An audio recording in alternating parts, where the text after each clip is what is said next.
a woman doesn't stop loving you first. That's the comforting myth most men hold on to because love feels emotional, negotiable, fixable. But what actually breaks the bond happens deeper than love. She stops seeing you as a man. And once that happens, everything you do loses weight. Your words don't land. Your touch feels familiar instead of grounding. Your effort sounds like noise instead of authority. Not because you became worse, but because the lens she sees you through has changed. Masculinity is not something you declare or prove with behavior. It's something she perceives instinctively, before logic ever gets involved. And when that perception collapses, nothing you say sounds masculine anymore. No matter how calm, how kind, or how well-intentioned you are. This is why men feel confused when she's still polite, still respectful, still nice. But something essential is gone. She treats you kindly, but she doesn't feel you anymore. And kindness without feeling is not love. It's management. It's distance wrapped in courtesy.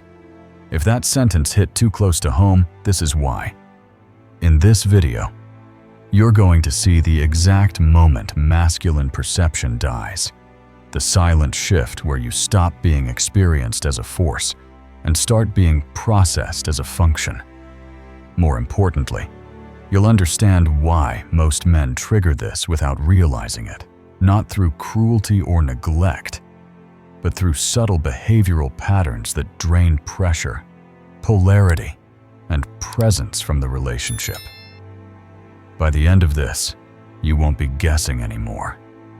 You'll know exactly what kills masculine perception, how it happens quietly, and why once it's gone, love alone is never enough to bring it back. Masculinity is not what most men think it is, and that misunderstanding is exactly why it collapses without warning. It's not your personality, your morals, or how much effort you put in. It's not being nice, loyal, emotionally available, or endlessly patient. Those are traits. Masculinity is not a list of traits. Masculinity is a sensation. It's something a woman feels in your presence before she ever thinks about you. And the moment men try to explain, justify, or perform masculinity, they've already lost the frame. Women don't evaluate masculinity logically. They don't sit down and calculate whether you qualify. There's no checklist running in her head. Masculinity is registered at the nervous system level. It's read through posture, certainty, and pressure, through how you occupy space, through how you move when there's uncertainty, through whether your presence stabilizes the room or bends to it. This is why two men can say the exact same words and get opposite reactions. One feels grounded. The other feels needy. One feels solid. The other feels loud. The difference isn't language. It's embodiment. Posture matters because it signals orientation. A man with posture doesn't lean emotionally. He doesn't hover, chase, or overcorrect. Certainty matters because it creates gravity. A man who knows where he's going doesn't need permission to stand where he stands. Pressure matters because masculinity exists under weight. When pressure shows up, does your presence intensify or collapse? That's what's being measured, constantly, without discussion. This is the part men resist the most because it removes comfort. You don't convince a woman you're a man. She senses it, or she doesn't. And once that sensing fades, no amount of explaining your intentions, listing your sacrifices, or highlighting your loyalty will restore it. Masculinity isn't something you argue for. It's something you carry. And when it's carried consistently, it's felt without being announced. When it's gone, every attempt to prove it only confirms the absence. The fatal shift happens quietly, And most men never realize it's the moment everything collapses. You don't lose her because you stopped caring. You lose her because you stopped being felt. This is where you move from force to function, from a presence that shapes the emotional field to a utility that serves it. At first, it looks harmless. You become reliable, available, helpful. You solve problems. You smooth tension. You adapt. And without noticing, your presence stops creating impact and starts providing convenience. This is the moment polarity dies. Polarity requires contrast, distance, and pressure. But when you become endlessly predictable, that contrast dissolves. She knows how you'll respond before you respond. She knows you'll adjust. She knows you'll accommodate. There's no edge anymore, no friction, no unknown. And without the unknown, there's nothing for desire or respect to push against. You don't feel dangerous. You don't feel grounding. You feel manageable. From her nervous system's perspective, you've gone from a force to be experienced to a routine to be relied on. Then comes the most damaging transition of all, from threat to comfort. And this isn't about fear in a negative sense. A masculine threat is the sense that you have weight, direction, and the capacity to walk away from anything that doesn't align with you. When that threat disappears, comfort takes over. Comfort sounds good on paper, but comfort without polarity is lethal. It turns intimacy into familiarity, desire into habit, respect into assumption. You're no longer someone she feels pulled toward. You're someone she leans on. This is the exact moment perception collapses, because perception doesn't care about intention. It responds to role. And the moment she starts using you instead of feeling you, masculinity is already gone. Not because you failed as a man, but because you accepted a role that required no pressure. Once you're processed as a function instead of experienced as a presence, every effort you make reinforces the same message, that you exist to serve the dynamic, not shape it. And once that lens locks in, love may remain, loyalty may remain, but masculine perception does not. Once the shift from force to function happens, the signals appear everywhere, but only if you know how to read them. The first signal is that your emotional state no longer anchors the room. Her mood leads and you follow. If she's off, you soften. If she's distant, you shrink. If she's uncertain, you wait. You stop setting tone and start adapting to it. Every decision is filtered through how she feels in that moment. This isn't empathy. It's energetic permission-seeking. You're no longer the fixed point she orients around. You're responding instead of grounding. And when her emotions lead the room, masculinity has exited. The second signal is more subtle, but far more lethal. Your desire feels safe. Not grounding. Safe. There's no tension in it anymore. No polarity. No edge. Your attraction feels predictable, available, non-threatening.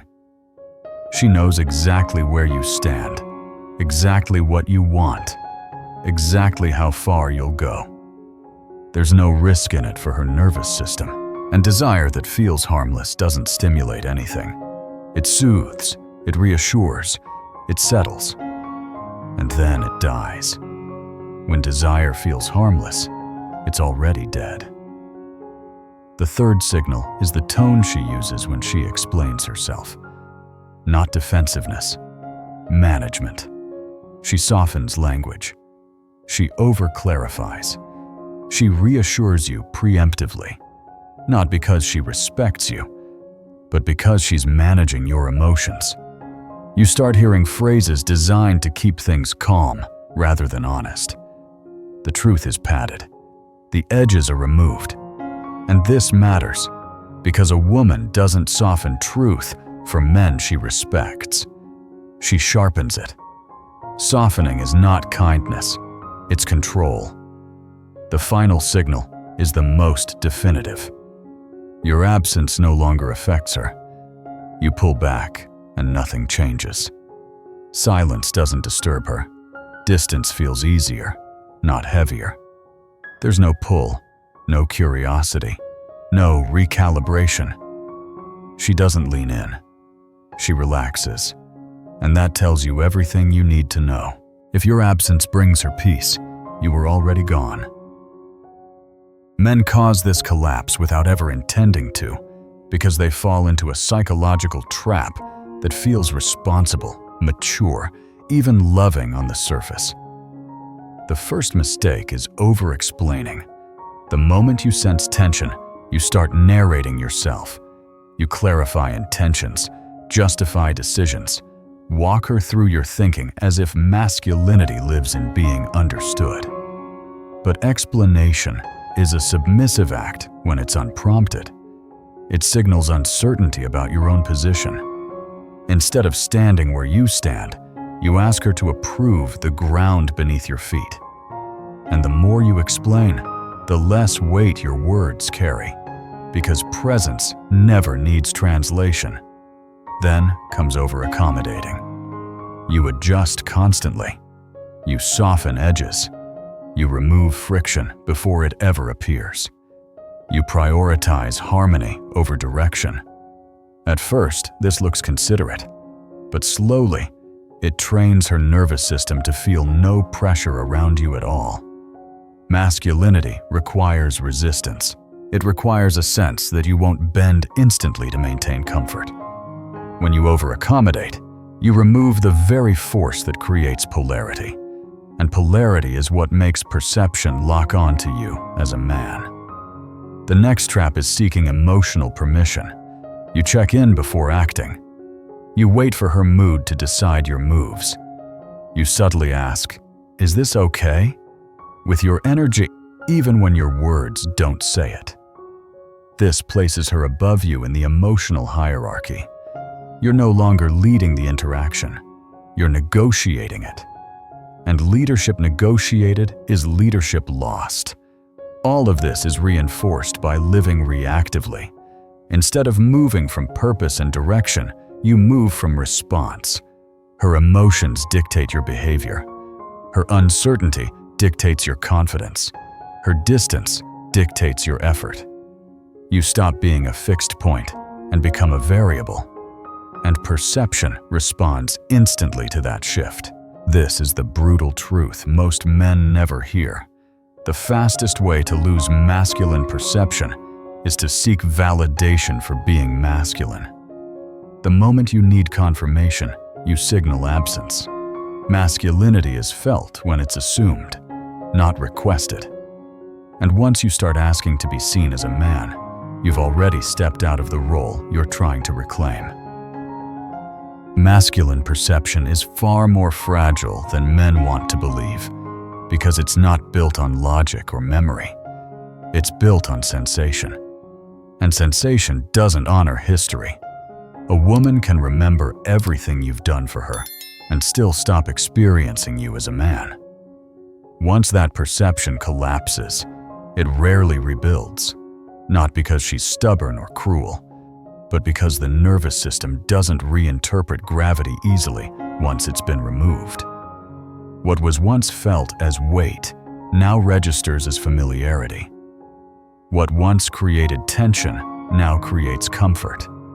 And comfort cannot be argued back into polarity. This is where men make their most fatal error. They believe effort can reverse perception. They work harder, explain deeper, become more attentive, more emotionally expressive, more available. They think visibility will restore presence. It doesn't. Effort accelerates loss because it confirms the collapse. It signals that you feel the imbalance and are trying to compensate for it. and compensation is the opposite of masculine pressure. The more you push, the more she feels you leaning. The more you lean, the lighter you become. Masculine perception doesn't respond to persistence. It responds to position. Once position is lost, effort reads as chasing. Care reads as need. Commitment reads as fear of loss. And every one of those interpretations pushes polarity further out of reach. This is why men feel like nothing works once they cross this threshold. Because nothing does. You can't fix a perceptual collapse with behavioral intensity. You can't argue with the nervous system. You can't talk attraction back into existence. Here's the truth that ends denial. You can't negotiate your way back into polarity. There is no conversation that restores it. No apology that revives it. No promise that rebuilds it. Either perception recalibrates through a fundamental shift in posture, or it doesn't return at all. And the moment you accept that, you stop humiliating yourself with strategies that only prove the loss. You stop fighting for an image that can't be defended, and you begin facing the only question that matters now: whether you are willing to stand without needing to be seen, or whether you will keep performing for a perception that has already moved on. There are certain moves men reach for instinctively when masculine perception collapses, and every one of them makes the situation worse. Talking it out is the first illusion. You believe that if you can just explain how you feel, clarify intentions, and reach mutual understanding, something will reset. But masculine perception doesn't live in conversation. It lives beneath language. The more you talk, the more you expose your need to be understood. And need is not masculine pressure. It's leakage. Every extra word you add dilutes presence instead of restoring it. Apologizing harder is the next trap.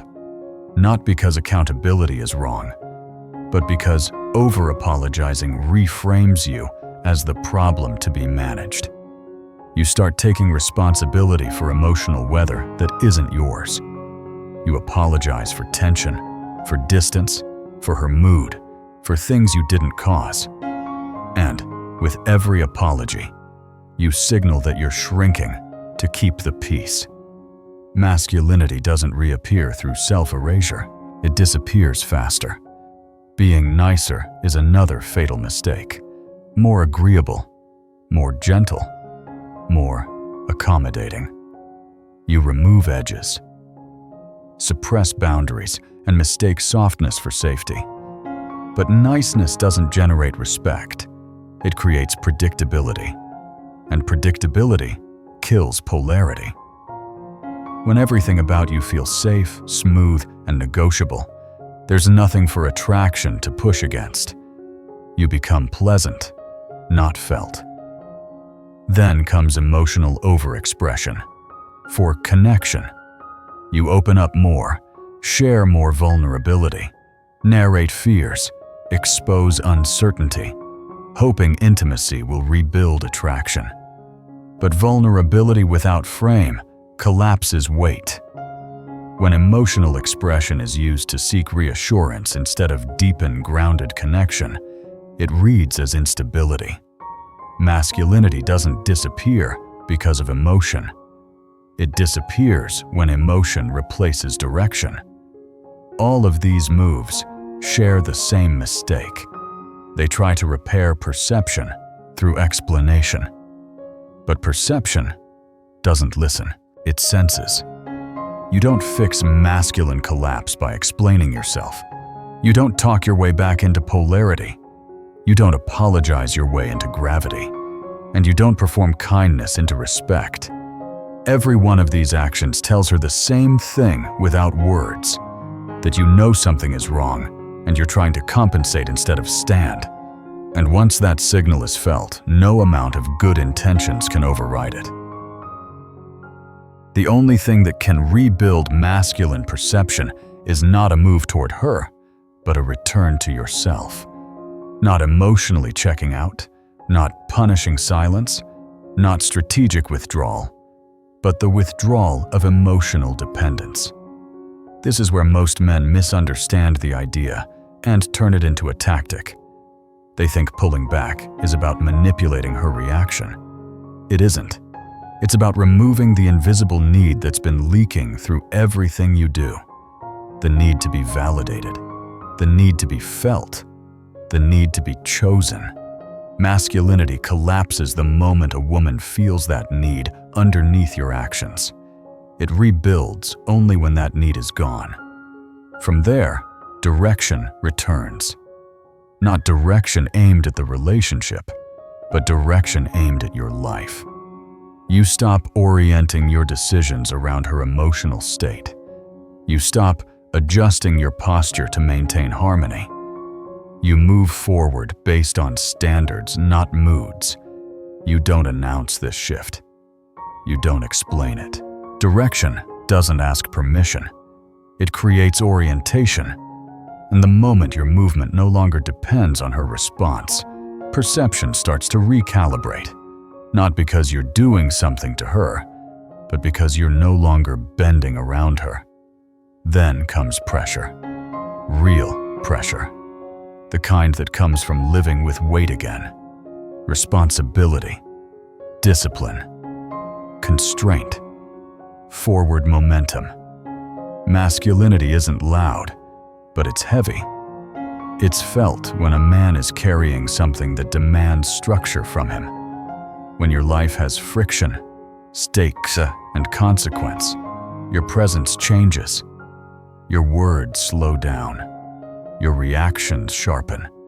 Your energy stops leaking. Pressure compresses you into clarity. And clarity is what perception responds to. This is the part men fear because it doesn't guarantee an outcome. Rebuilding perception isn't about winning her back. It's about restoring gravity, whether she stays or not. And that's why it works. Because masculinity isn't outcome dependent. It exists regardless of who's watching. Masculinity returns only when pressure does. Not pressure applied to her, but pressure accepted within yourself. The pressure of standing without reassurance, of moving without applause, of holding frame without needing it to be reflected back. And the moment you can do that, something shifts. Maybe in her perception, definitely in yours. And that's the only foundation masculinity has ever stood on. She won't hate you. That's what makes this moment so hard to recognize. There will be no explosion, no accusations, no dramatic confrontation that gives you something solid to react to. She won't fight you, because fighting means engagement, and engagement requires energy. What replaces it is far colder. She'll feel nothing. Not anger, not sadness, not even disappointment. Just neutrality. And neutrality is the sound masculinity makes when it leaves the room. This is the stage men misinterpret as peace. Conversations become calm. Tension disappears. Arguments stop. And you tell yourself things are finally stabilizing. But what you're feeling isn't resolution. It's absence. She's no longer emotionally invested enough to push back, to test, to provoke, or to react. You could say the wrong thing and nothing happens. You could pull away and nothing changes. You could lean in and nothing shifts. Her nervous system has gone quiet around you, and that silence is not acceptance, it's disconnection. This is where men keep making the fatal mistake of trying harder. They mistake stillness for an opening, thinking one more conversation, one more gesture, one more show of effort will wake something up. But there's nothing left to wake. Reaction is the last sign of relevance. When a woman reacts, she's still affected. When she stops reacting, she's already reorganized her inner world without you at the center. The danger of this moment is that it feels clean. There's no resistance to push against, no conflict to resolve. You're free to move, but your movement doesn't register. You're present, but your presence doesn't land. And the longer this goes on, the more invisible you become. Not because she's trying to erase you, but because her nervous system no longer tags you as significant. This is the final warning. The most dangerous moment isn't when she leaves. Leaving is loud. Leaving has form. The most dangerous moment is when she stops reacting, because by then, she's not deciding whether to let go. She already has. And the only thing left is time catching up to a conclusion that was made in silence, long before you realized the fight was over. This was the final warning, not because it's dramatic, but because everything you've heard up to this point leads here. Once masculine perception collapses, once she stops reacting, once your presence no longer creates weight in her nervous system, the relationship has already crossed the line most men never see. What comes after this isn't a fight for connection. It's a quiet replacement. And replacement doesn't begin with another man. It begins with the death of perception. When you're no longer experienced as a man, you become interchangeable. And interchangeable things get swapped without guilt. That's why the next episode matters. Warning: why women replace men without guilt. Not because women are heartless, but because guilt requires emotional friction, and friction only exists when perception is alive. When masculine perception dies, emotional accountability dies with it. She doesn't feel like she's doing something wrong, because in her mind, the man she was connected to already disappeared. What remains feels more like logistics than loss. That's the part men never recover from if they don't understand it. They argue with morality instead of mechanics. They demand fairness from a nervous system that already moved on. This episode wasn't meant to scare you. It was meant to remove denial. To show you that masculinity is not something you demand to be seen as, but something you must be willing to stand in, even when it isn't reflected back. Because once you need confirmation, perception is already slipping. And once perception slips, comfort becomes your enemy. If this felt personal, subscribe. Not because this channel will soothe you or tell you everything will be okay. It won't. Comfort turns men invisible. Comfort keeps them passive, reactive, and replaceable. Clarity does the opposite. Clarity strips away illusions and forces you to see exactly where you stand, even when that truth is uncomfortable. And clarity is dangerous in the right hands. It stops you from chasing what's already gone. It stops you from explaining yourself into irrelevance. It teaches you how to carry pressure, direction, and weight again, whether anyone is watching or not. The next episode shows what happens after perception dies. Because once you understand replacement, you'll never mistake politeness for connection or silence for safety again.